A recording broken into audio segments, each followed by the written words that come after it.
Hi guys, আসসালামু আলাইকুম। আমি ফাতেমা জাহান তাবাসসুম, কুকিং অ্যান্ড ব্লগ। সবাই কেমন আছেন? আশা করি আল্লাহর রহমতে ভালো আছেন। আমিও শুকুর আলহামদুলিল্লাহ।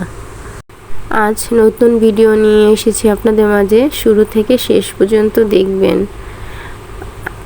আজ এই ভিডিওতে শুরু থেকে শেষ পর্যন্ত কিভাবে রান্না করব এই ভিডিওতে আছে। আমার ফুপু শাশুড়ি এসেছে গ্রামের বাড়ি থেকে, আমাদের জন্য অনেক কিছু এনেছে, সাথে নিয়ে এসেছে। আমার ফুপু শাশুড়ি যেমন সাথে নিয়ে এসেছে অনেক কিছু, যেমন চালের খুদ, আর পাশাপাশি নিয়ে এসেছে গাছের শাক সবজি ও অন্য গাছের ফল। যেমন আমাদের জন্য ফুপু শাশুড়ি নিয়ে এসেছে গ্রামের বাড়ি থেকে, কতই না আনন্দ লাগছে। ফুপু শাশুড়ি এনেছে চালের খুদ, তাই দিয়ে এখন তৈরি করব খিচুড়ি। এখন পরিমাণ মতন চাল নিয়ে নিচ্ছি।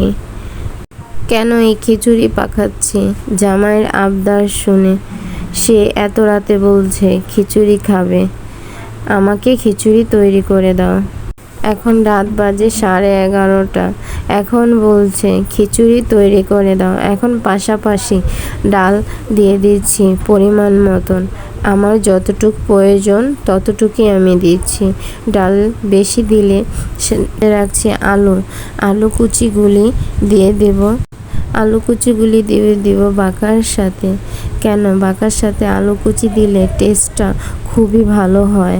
আমি ধুয়ে চালের উপর ভালো করে আলু কুচিগুলি দিয়ে দিচ্ছি।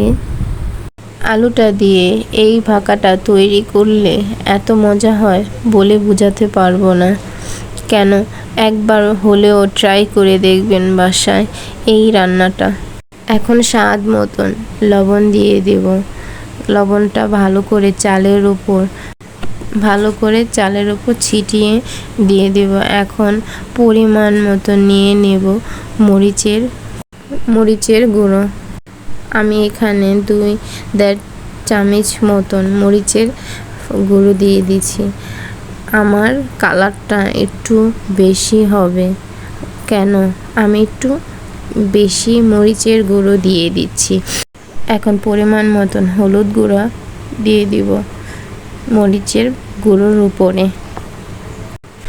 এখন আর আদা রসুন বাটা, এখন পরিমাণ মতন আদা রসুন বাটা দিয়ে দিচ্ছি এই চালের উপরে।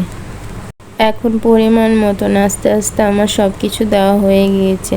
এখন পরিমাণ মতন তেল দিয়ে দেব এই মশলার সাথে। যার যতটুকু প্রয়োজন হবে অতটুকুই তেল দিতে পারবেন। কেন এই ভাকার সাথে বেশি তেলের প্রয়োজন নেই, অল্প তেল দিলেই হয়ে যায়। আমি খালি জাস্ট একটু তেল দিচ্ছি, কেন এই মশলা ভালো করে যেন আমি মেশাতে পারি। এখন পেঁয়াজ কুচিগুলি ও কাঁচামরিচ কুচিগুলি এই মশলার সাথে ভালো করে মিশিয়ে নিচ্ছি। আপনারা দেখতেই পারছেন আমি একটু ভালো করে এখন পরিমাণ মতন পানি দিয়ে দেব। একটু পানি দিয়ে আগে ভালো করে মিশিয়ে নিচ্ছি যেন মশলার সাথে পানিটা আমার মিশে যায়। আমি একটু হালকা হাত দিয়ে উপরে হালকা হাত দিয়ে ভালো করে চালের সাথে মেশাচ্ছি। এখন আমি আর কিছুক্ষণ ভালো করে চালটা নেড়ে নেব চালের উপর। এখনও আমার মেশানো হয়নি। এখন নাড়ছি আর আমি বলছি আম্মু একটু আমাকে পানি এনে দাও না। এখন পানি আনতে গিয়ে আমার মেয়ে এখনও আসেনি, লাগে যেন কত দূরে গিয়েছে পানি আনতে। অবশেষে পানি আমার মেয়ে এনে দিয়েছে। এখন পরিমাণ মতন ভাকার উপর আস্তে আস্তে করে পানি ঢেলে দেব। এখন একটু করে পানি দিচ্ছি, তার কারণ ভাকাটা যেন সুন্দর ঝরঝরা হয়, তার জন্য। এখন ভর্তার আয়োজন করছি। এখন শুকনো মরিচ নিয়েছি পরিমাণ মতন, বটোগুলি ছেড়ে নিচ্ছি। আমি শুকনো মরিচ দিয়ে বাটা একটা ভর্তা বানাবো, শুধু শুকনো মরিচের ভর্তা। এই ভর্তাটা এই ভর্তাটার নাম হচ্ছে মরিচ বাটা। এই ভর্তাটা বানালে আমার ঘরে হাত চেটে পুটে খায়। এই ভর্তাটা অনেক টেস্ট হয়। বিশ্বাস করবেন না, যেদিন আমি এই ভর্তাটা বানাই সেদিন আমার ঘরে এত পরিমাণ খাবার খাওয়া হয় বলেও বোঝাতে পারবো না। এখন আমি রসুন কুচি কুচি করে এই মরিচের ওপর দিয়ে দেব। এই রসুনটা একটু পরিমাণ মতন বাড়িয়ে দেই, কেন রসুনের স্বাদটাই মরিচের উপর উঠে এত পরিমাণ টেস্ট হয় বলার বাহিরে। এখন আমি আস্তে আস্তে করে খোসাগুলি ছুটিয়ে এখন কুচি কুচি করে রসুন কুচিগুলো কেটে দিচ্ছি। পেঁয়াজ কুচি আলাদা করে কেটে রেখেছি, রসুন কুচির সাথে দেব না, আলাদা করে দেব। এই ভর্তাটা হলে পরে রসুন কুচি দেই, কেন পেঁয়াজ কুচিটা একটু আধা ভাঙ্গা রাখি।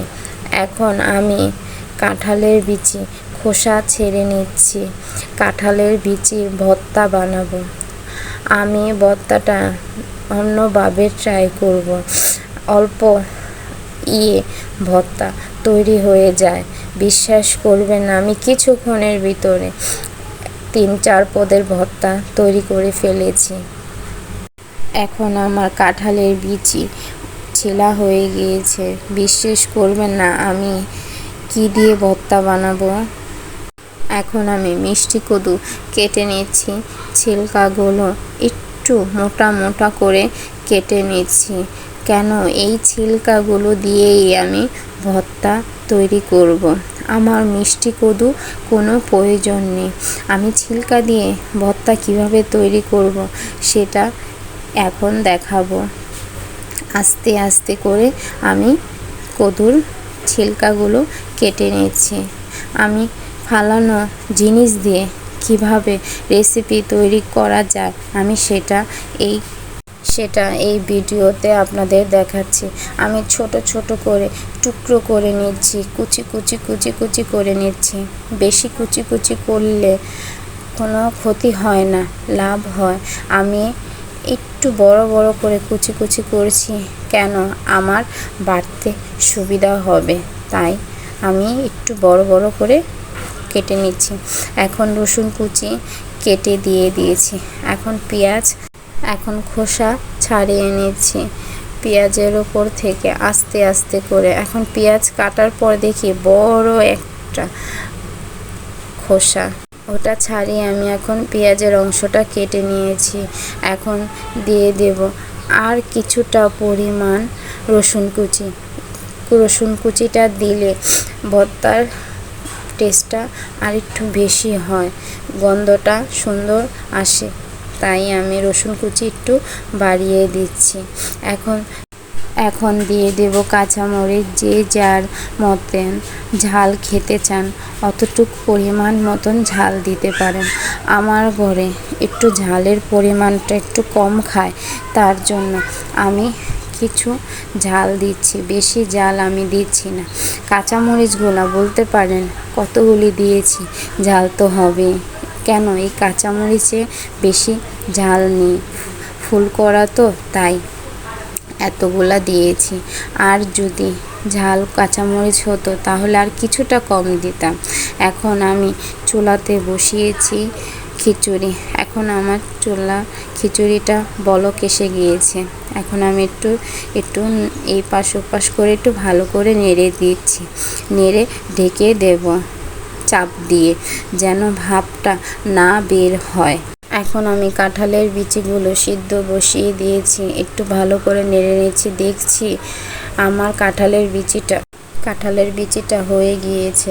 এখন বিশ্বাস করবেন না, নামিয়ে কিভাবে ডলছি দেখেন, পাটায় ছাড়া কিভাবে ভর্তা বানানো যায় দেখেন, আপনারা দেখবেন আর বাসায় অবশ্যই ট্রাই করবেন। আমি আলুর রকম সিদ্ধ করে নিয়েছি এই কাঁঠালের বিচিটা।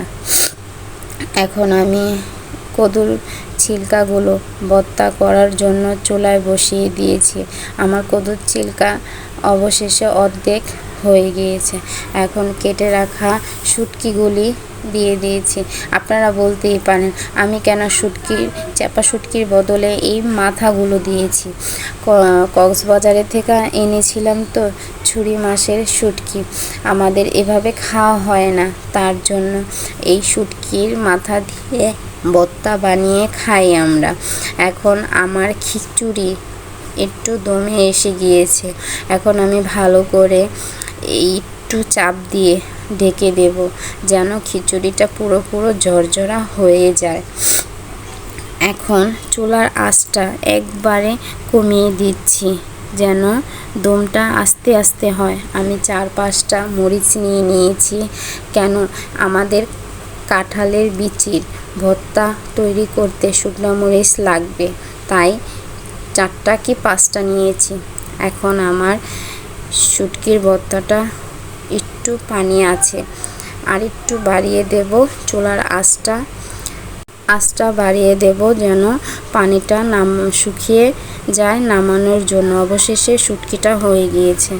এখন শুকনো মরিচটা ভেজে নিয়েছি, এখন ভর্তা বানানোর জন্য শুকনো মরিচটা ভেঙে নিচ্ছে আস্তে আস্তে করে যেন শুকনো মরিচটা গুঁড়ো হয়ে যায়।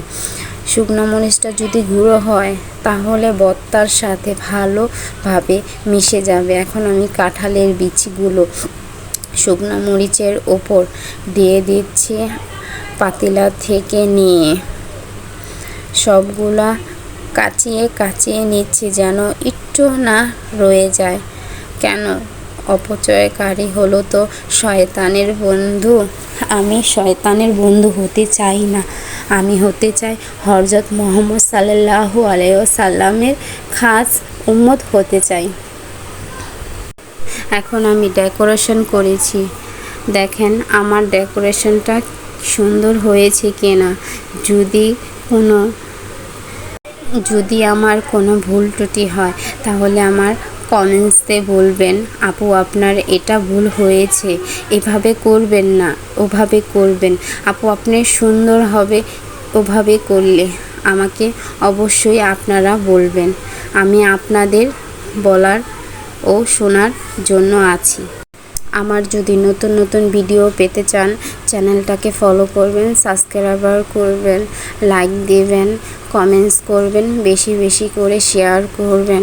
এখন আমি দিচ্ছি, এই নাও তোমার জন্য খাবার বেড়েছি, তুমি খাও, দেখো তো খেয়ে বলো আমার খিচুড়ির স্বাদটা কেমন হয়েছে। অবশেষে ও জানালো আমাকে এত পরিমাণ ভালো হয়েছে, আমি বলেও বোঝাতে পারবো না। দাঁড়াও আমি একটু ভর্তা দিয়ে মেখে খেয়ে দেখি ভর্তার স্বাদটা কেমন হয়েছে। আমি বলেছি তো খিচুড়ির স্বাদটাও ভালো হয়েছে, এখন ভর্তার স্বাদটাও অমায়িক হয়েছে। আমি তো চেটে পুটেই খাবো আজকে। যাক, আমি অবশেষে সফলতা হয়েছি। এখনও খাচ্ছে, রাত 1:30 বাজে। আমি যেন ওর আবদার সবসময় রাখতে পারি। সবাই আমার জন্য দোয়া করবেন। আল্লাহ হাফেজ।